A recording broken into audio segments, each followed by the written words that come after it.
remove toxic waste. Also new tonight, Senate Minority Leader Mitch McConnell is out of the hospital tonight, but will not be going home just yet. Doctors at Walter Reed Medical Center treated the 81-year-old for a concussion and a broken rib after he fell last week at a hotel in D.C. A spokesman said McConnell will get physical therapy at an inpatient rehabilitation center. And tonight, no word from the United States Postal Service, and they're not talking about the lawsuit filed today by the Federal Police Union. The union wants its officers to be able to protect mail carriers. News Center 7 has been reporting on mail carrier attacks for months, but right now the post office does not allow postal police to patrol outside of post offices. Now that's despite last month's ruling from an arbitrator saying postal police do have jurisdiction to protect mail carriers. And the Postal Police Officers Association filed a federal lawsuit to try and reinstate outside patrols. And Californians are bracing for the next atmospheric river expected to bring heavy rain and maybe even more flooding to an already flooded region. More than 18 million people in that state are under flood alerts as teams work to rescue people trapped by the floodwater. And on the other side of the country, the New England coast is prepping for the season's first nor'easter.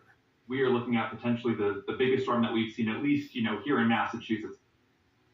And this coastal storm is forecasted to bring more than a foot of snow in some areas and winds upwards of 60 miles an hour. And now, your Storm Center 7 forecast with Chief Meteorologist McCall Brydags. Tonight during dinner, I looked out the window. I was sitting with McCall, and the snow was blowing sideways.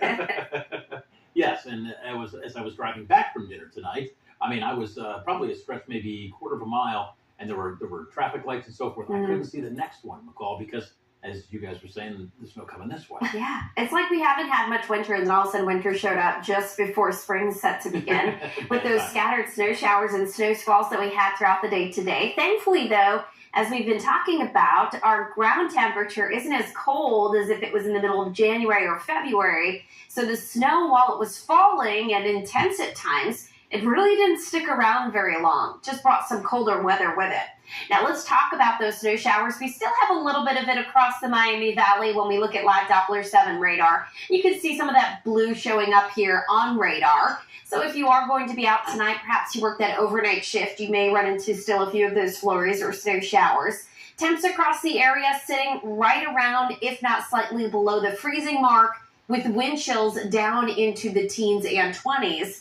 Big picture view across the region, you can see snow showers still falling throughout Ohio, Indiana, up into Michigan as well. Large-scale circulation here will eventually push off to the east, and we will see sunshine returning to the forecast as we head into the next couple of days. All right, so flurries will be coming to an end tonight, those scattered snow showers as well. We are going to stay dry for tomorrow and Wednesday. It's not until late Thursday that I see our next chance for precipitation, and that will be in the form of rain that is going to lead to a wet and windy St. Patrick's Day across the Miami Valley. All right, we're taking a look now at our forecast for tomorrow. Temperatures early, waking up in the 20s for the afternoon, 37 degrees.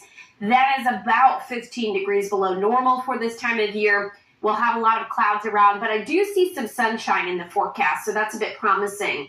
We look at our wind chill forecast for tomorrow. Teens in the morning, if not some spots, especially across the Northeast, dipping into the single digits. So that means when you get up early tomorrow morning, you will want not only the heavy jacket, but it's a gloves and scarf type of morning as well. We get to the afternoon, temperatures will feel like the 20s as we keep that breeze around all day long. Our 3-day temperature outlook does show that we will climb to the 50s by Thursday, but again, I do see some rain that comes in Thursday night into Friday, and really it's going to be a bit of a soaker here at times. Scattered showers to start Friday morning right through about mid-early afternoon.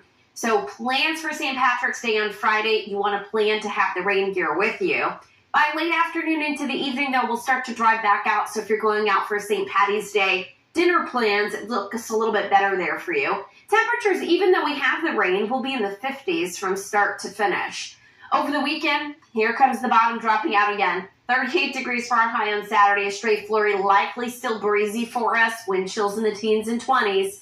And then Sunday will start to recover a little bit more here. We'll see more sunshine and temperatures getting back up close to 40 degrees. We look at the 7-day forecast as a whole. Tomorrow's a cold day. We'll get close to normal here on Wednesday with more sunshine.